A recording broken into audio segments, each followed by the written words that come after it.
to keep the NFL talk going, and we're going to go up to New England and talk to our guy Nick Cattles, the Nick Cattle Show. My brother, it's been so good to see your journey. The Sacramento Kings have gone to crap since you left there.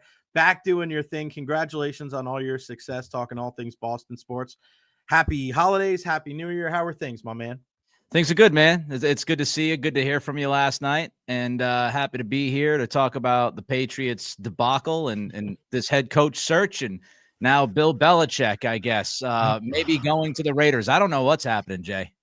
Bro, I mean, Sunday is like just like Jerod Mayo, right? Like we knew that it was okay. Well, it's not looking too good, and there was a lot more questions than answers, and then it's like, yeah, we're not even gonna wait. We're not even gonna wait till the end of the day. Like, first off, shocked that were you surprised at all that he got fired? And I guess secondly, were you surprised that he got fired in that fashion? Wasn't surprised that he got fired by the time he got fired. I was going to be surprised if he got fired, let's say later in the week, heading into the weekend. But then as soon as it went like 72 hours, Jay, and all the smoke was just surrounding Mayo and, is he safe? Is he not safe? The fact that nobody, not a single solitary person locally or nationally came out and said that he was safe before that game on Sunday, that's when I started to feel like he could be gone. And then Adam Schefter on ESPN on Sunday morning leaning out. Look, Schefter has a history with the Patriots. He tends to get some inside stories from the Patriots. Some believe that he's got some friends in ownership here. So as soon as I saw that, I felt like, all right, I'll be a lot less surprised if he's gone. Being fired within 90 minutes of the game, I was surprised by that. I thought Robert Kraft and Jonathan Kraft would give him a chance to try to save his own job, save himself and have a meeting. That's usually what they do. They like to have meetings, but they decided that wasn't going to be the case, and they cut the cord. So, yeah, I was surprised it was done that quickly on Sunday. Yeah, it's kind of crazy too, Nick, when you look at what they were trying to do post Belichick, right? Try to have a plan. When you're and we see this with Jerry Jones. When you're a guy as an owner and you get pretty much anything you want in your life, you're a billionaire and you've had success with your team, and you look at Robert Kraft and the amount of success that the New England Patriots have been able to have, you're very meticulous in going, all right, well, we got to change, but we got to make sure that all of our ducks are in a row. And Jerod Mayo was a guy that was, all right, this is a guy, an in-house guy, played for us. Where did it go wrong in just 1 year where they were so quick to make that decision? I mean, I know the answers we might be here all day, but it's kind of crazy because you look at the rookie quarterback too with Drake May, and you say to yourself, hey man, he had some good moments. And usually when, you can look at a coach with a young quarterback, and if it goes off the rails and he sucks all the way, you're like, all right, well, we've invested a high pick into this guy. We want to make sure we have the right coach. But, I watched some Drake May this year. I'm like, oh, the kid's got some talent.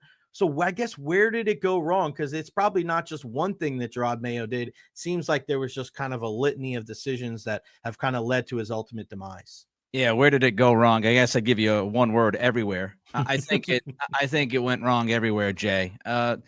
First of all, on the field, the team didn't get better. I said this to put it simply: their best game of the season was Week 1. And that's never a good sign for a coach. Right. When you reach the pinnacle in Week 1 against a team in Cincinnati that historically with Zach Taylor starts off slowly, not a great sign, right?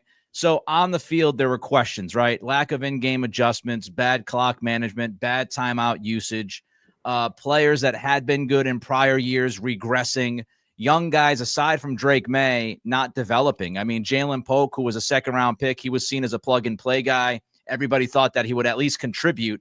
He had a completely awful season this year. Javon Baker, fourth-round pick, couldn't get on the field at wide receiver. So they had player development issues, but their veterans also regressed at the same time, which makes you look at the coaching. There were a number of games that they were just unprepared. And I think the last month of the season shined a light on that. They came off the bye. They had a miserable showing against Arizona, just completely unprepared, completely outcoached off a bye, which is inexcusable.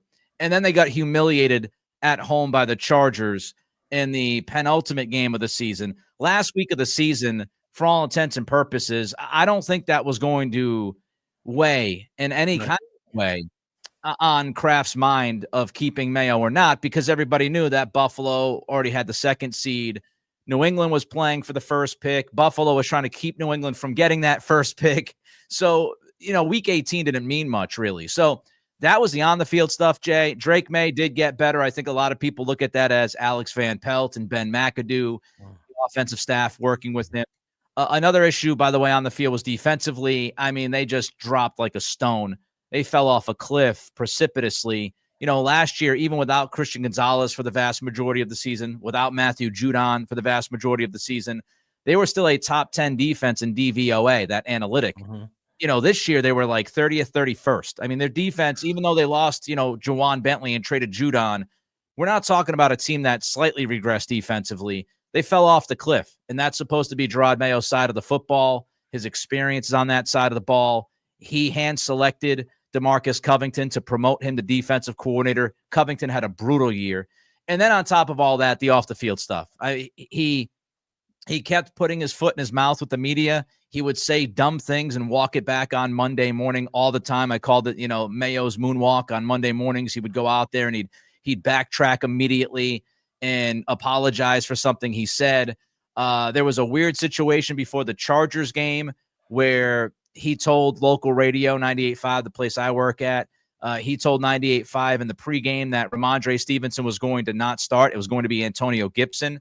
He told the TV crew the Friday before that game in the production meeting that Gibson was going to start because he wanted to send a message to the team about, discipline, taking care of the football, and accountability.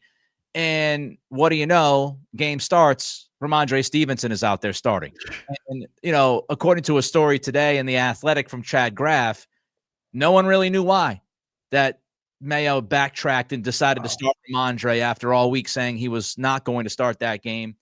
And there's just, lack of discipline. Jelani Tavai, a linebacker, came out and he went after the fans and said, pretty much that's not your place to boo people. And apparently Mayo had a big team meeting with the guys after Tavai said that on the radio.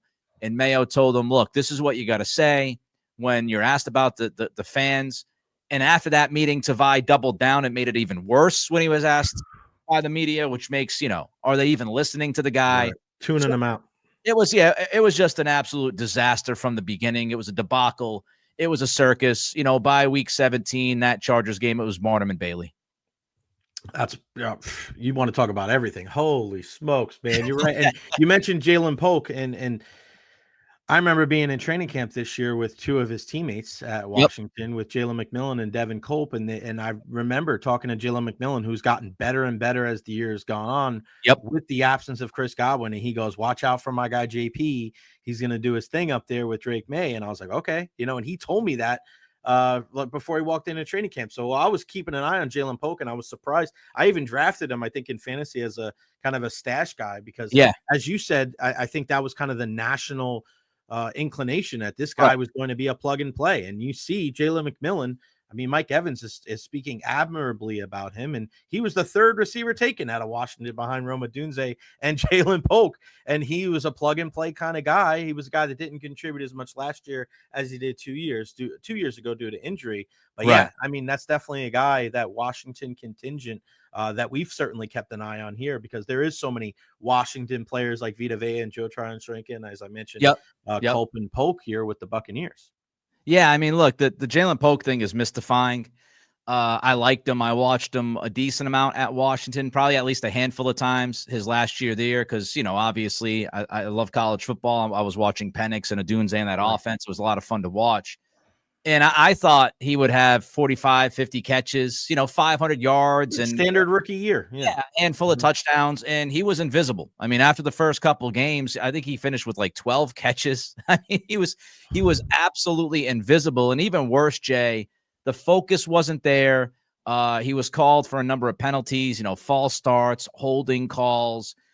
His route running just was not there. He'd end up in the same spot as other receivers. So it just looked like he totally lost focus and that mentally he wasn't completely into things. And then he went on social media and he posted some things like, a picture of a black sheep amongst white sheep and, just a lot of stuff, which was surprising because the book on Polk was great hands, contested catch guy, but also, can do a lot of things on the football field. He was Mr. Dependable on the field. And he was also seen as Mr. Dependable off the field. Never really said anything bad, was seen as like an ultimate character guy. And it just went off the rails quick with him in his rookie season.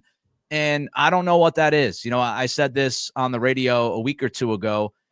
I don't know where the blame pie is on that. Some of it absolutely has to be on Polk himself. Mm-hmm. I'm sure some of it might be on Elliott Wolf, who drafted him. Maybe it was a bad evaluation, but also coaching. Tyler Hughes, his coach, was with him in Washington, but he has never been a positional coach beyond junior college. I mean, this guy is just completely out of his league. So how much of it had to do with coaching? I think that's a legitimate question with this team, because one thing about Mayo, Jay, that I questioned from the jump, he didn't have a Rolodex. All these coaches, they come in and they have their list of guys that they've worked with, they know they want to bring in. Mayo played for the Patriots. After playing for the Patriots, he was in New England, working here in New England. Then he went on Belichick's coaching staff. He never really made any kind of, jump, so to speak, within the coaching staff beyond, some game planning stuff with Steve Belichick, who did a really good job at Washington this year as their DC. So he didn't have a Rolodex, and he really didn't do anything to change that. He didn't go outside of New England. He didn't talk to a lot of people outside of New England within the game.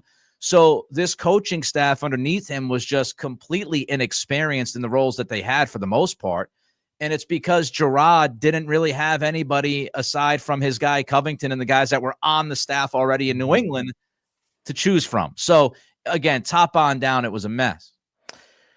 So tell me if I'm wrong here, because I've been saying this the last couple of days.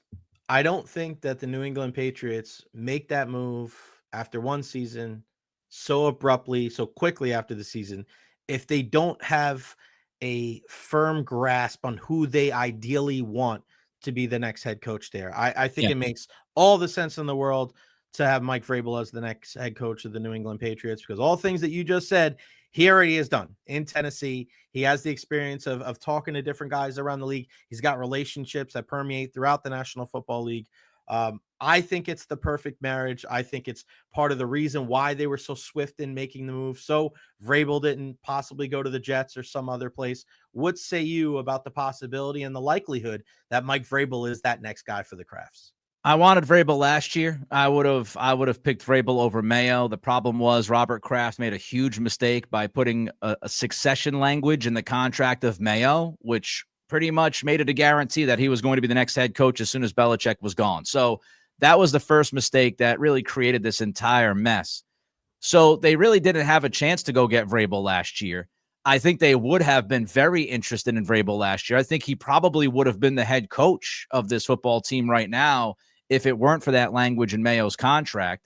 And I think, look, if you're asking me, I would be absolutely shocked if Mike Vrabel is not the head coach of this football team by the end of the week. I would be. Agree. I said the same thing on Monday. I said by this time Friday, I'd be shocked if Mike Vrabel wasn't the coach of the Patriots. Yeah, and I mean, you look at the process, right? You look at what the Patriots have done. You've got the Saints, you've got the Jets, you've got the Raiders, you've got these teams with head coach openings, and they have a wide, big, large umbrella, right, of people they're interviewing. They're interviewing this guy, they're interviewing that guy.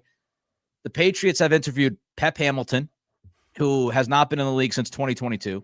They've interviewed Byron Leftwich, who has not been in the league since 2022. You don't want him. And by the way, it's check when it comes to the Rooney Rule with that, which I don't think is by any mistake. Right. And they're going to have, so far that we know, two other guys. It's Ben Johnson and it's Mike Vrabel, the two hot candidates in this cycle.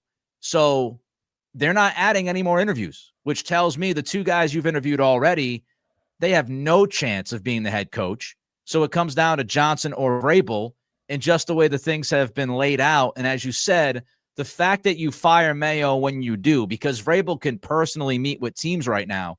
So he has a chance. I mean, if he goes into, for example, Chicago today and he knocks their socks off and they say, we're going to give you everything, he could be the Bears head coach right now. Right. So the Patriots moving so quickly from Mayo and moving through the Hamilton Leftwich interviews in one single day, and only interviewing 2 other guys, and Mike Vrabel is one of those guys, I think you can pick up what I'm putting down. I think it's pretty obvious that at least they feel like they've got Mike Vrabel in the back pocket if that's the way they want to go with it.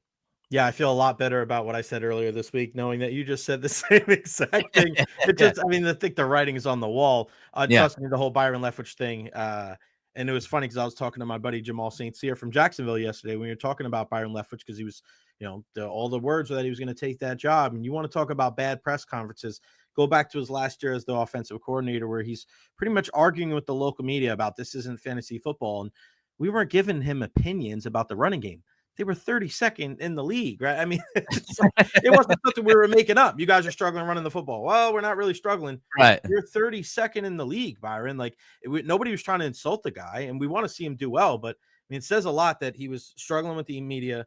Marcus Freeman wanted nothing to do with him at Notre Dame. He offered his services. He's like, no, we're good. He's out of football. And then they're like, oh, he's interviewing for the Patriots job. I'm like, there's no way he's going to be the coach there. No. And I don't think in the spirit of, I understand the Rooney Rule, right? And I understand trying to get minorities the opportunity to get these opportunities that they haven't gotten in the past. But an interview like that with 2 guys that haven't been in the game the last couple of years, like, I don't really think that's the spirit of the rule, right? Oh, and it's ridiculous. They have their eyes, on Mike Vrabel, and I'm interested to see if the Rooney Rule gets adjusted over the next couple of years, because at the end of the day, like, okay, you could argue that the interview process is a great experience for those guys, right? It's never a bad thing to interview for a job, but you just wonder if it ever goes down the road of like being insulting, right? Like, we're just interviewing you because you're, like, as you alluded to, it's checking a box. And again, I don't think that's an opinion. I think it's a fact. Like, there's no way you're going with either one of those guys over Ben Johnson, who's the hottest candidate right now, the OC of the most creative offense in football, and a guy Mike Vrabel, who is like a hand in a glove fit for the team that he was so successful with during his playing days, who had a great, coaching tenure there with the Tennessee Titans. And he clearly didn't have as much talent as I think he could in New England over time. I didn't hear you mention the name Liam Cohen, and as the offense coordinator of the Buccaneers, people are so worried here in the Bay that he's going to leave. Obviously, we saw Dave Canales leave after 1 year to go take the Carolina job, but again, he was 32nd in rushing too. And Liam Cohen and his offense makes Baker good for the second straight year, something he's never done in his career. The rushing attack is 4th in the league now. And the development, you said that the lack of development for a guy like Ja'Lynn Polk, you look at Jalen McMillan. I mean, it's amazing what he was able to do last week on 4th and 8 and the touchdown grab with incredible footwork. Any surprise that Liam Cohen, a guy that's a UMass, Rhode Island, grew up a Patriots fan guy, didn't get a sniff because he is, on the list for the Jaguars, and I know there's other teams that are interested in him. Yeah. I mean, look, I've obviously kept my eye on Liam Cohen because he's a Rhode Island guy. I'm a Rhode Island guy. You would love him, bro. He's the man. He's just so down there. But sorry, I'm gonna let you answer, but that's all good. I also wonder if the Mike Vrabel thing doesn't have something to do with that.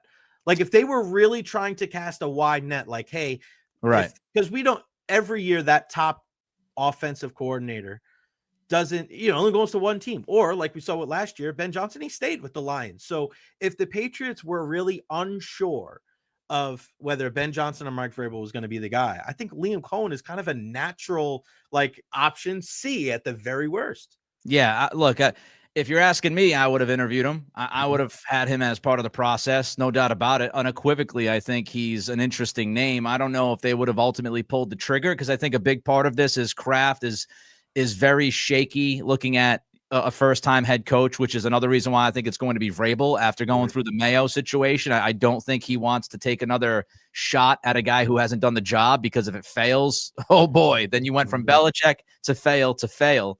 So I think that's why ultimately the list is so small. But if you're interviewing Ben Johnson, you should interview Liam Cohen. I mean, I know Johnson had 3 years in Detroit. I've got questions about Johnson.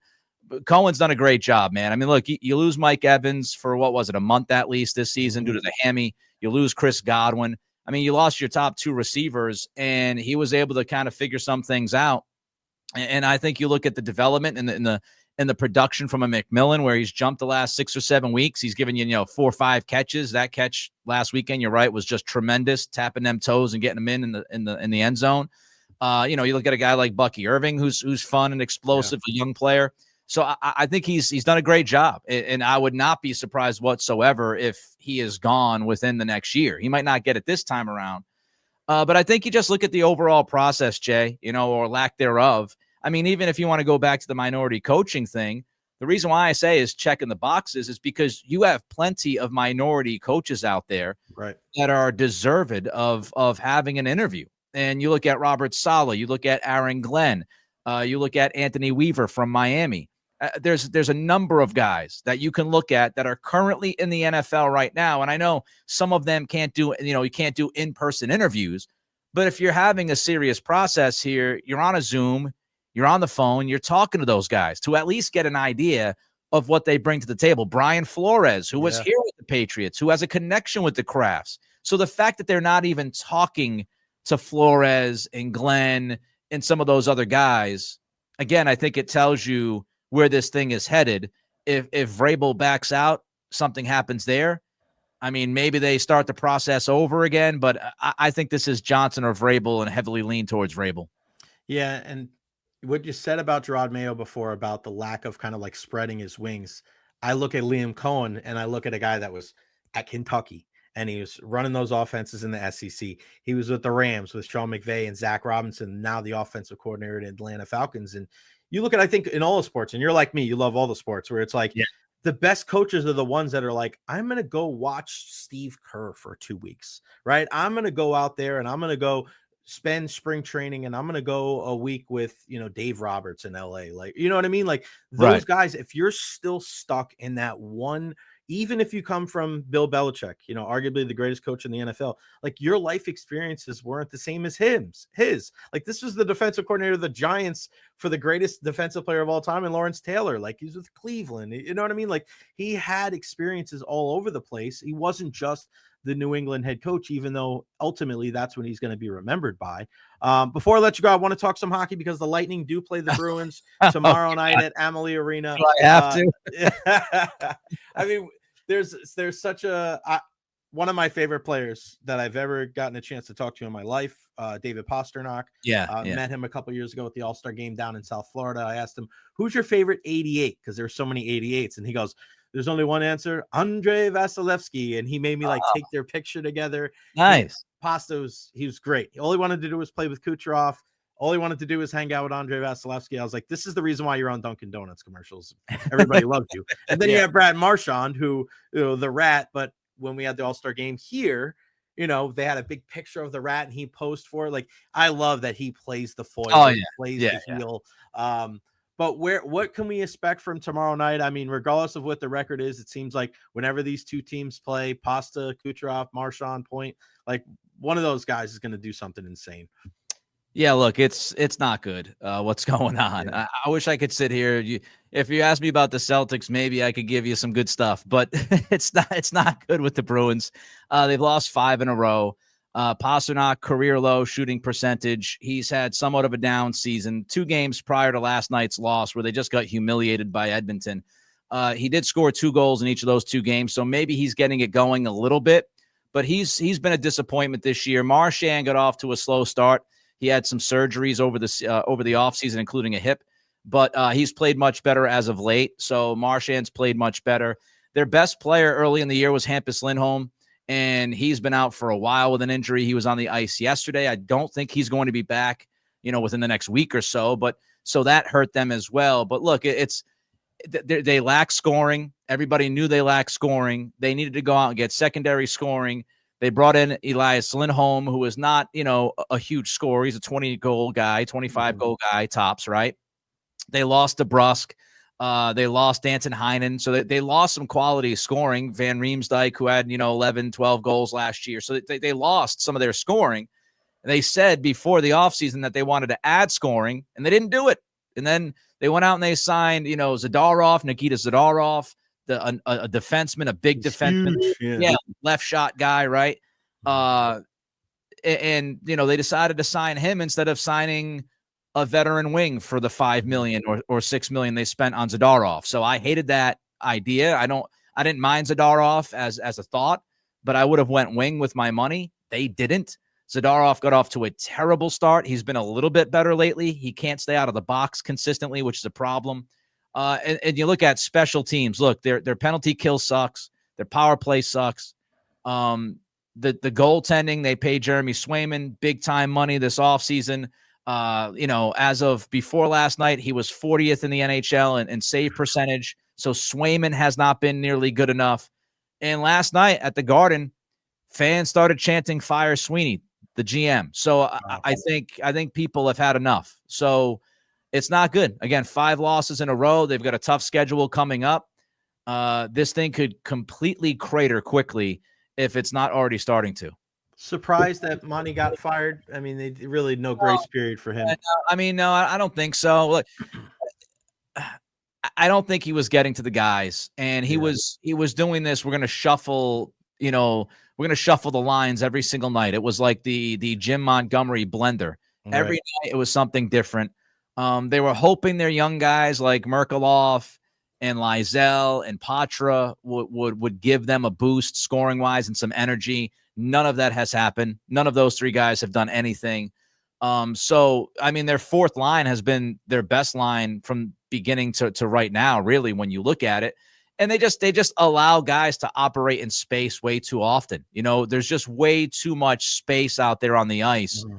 And they were supposed to be physical and big and intimidating and defensive with goaltending. And they're on their heels a lot, and they allow teams that space to operate. And because of that, they give up some easy goals way too often. So it just hasn't been good enough. And I would imagine if things don't turn around here quickly, that after this year's over, Sweeney is gone, and they kind of look at this thing and try to figure out what they want to do with this roster. Yeah, it's kind of crazy how that happens in hockey. Like, you see these teams that are good for like the better part of a decade. They're always drafting at the end of the first round. And then they're hoping that some of their young guys are able to kind of like fill that bottom 6 and then kind of develop and eventually push their way into the top 6. And then when it doesn't happen, all you do is you're looking at these guys, they're 30-point-a-year guys. And then you just start looking at your veterans and you're going, Krejci's a year older, Bergeron's a year older, Char's a year older, Pasternak's a year older, Marchand a year older, and then they start retiring. And then it's just like, and then you start looking around, you're going, shit, man, the depth was really good about this team. And then Grzelcyk leaves, and then you still have McAvoy, which, Long Island guy, I'll always love him. But you're right, and you start looking around, you're like, the depth, man, it was one of the things that Boston prided itself on. All 4 lines, you can rotate them regardless of who the coach was. And I think you see that a lot in hockey, man. The team has some success, and then all of a sudden you don't have those youth guys pushing the vets. And then those the vets get too old, and then you're kind of stuck in this spot where you're firing coaches, and you're wondering if the GM's going to make it from one year to the next. Yeah, and then you're throwing 4th line guys on the third line guys on the second line guys on the first line. Their top 6, it's not really a top 6 that's going to scare you across the board. The grand plan was for one of those young guys to be a second line wing, which I didn't like the idea of from the beginning. They didn't work out. So now you're already kind of shuffling and trying to make up for things. And DeBrusk ran hot and cold. There's no doubt, but he did have his good streaks, and he was one of their best postseason players the last few years. So I did not agree with the plan. And it's kind of unfolding the way that doesn't surprise me too much. Well, it'll be interesting to see what happens tomorrow night, because like I said, regardless of what these teams' records are at times, you just kind of throw them out the window because you're in store for an entertaining hockey game. Nick Cattle Show, Nick C Radio, Twitter/X, YouTube, Spotify, Apple. Check him out on 98.5 as well. Doing a little bit of everything. You want to talk about a guy that is grinding and busting his ass to put his name out there and to talk all things New England sports and all sports around the country. Nick Cattles is that guy. Nick, great catching up with your brother. Enjoy the rest of your week, and I'll be counting down the minutes until Mike Vrabel is named the coach of the Pats. Appreciate you, man. Go Notre Dame football, by the way. Tomorrow night against Penn State. Give me a Notre Dame win. I'll talk to you later, Jay. All right.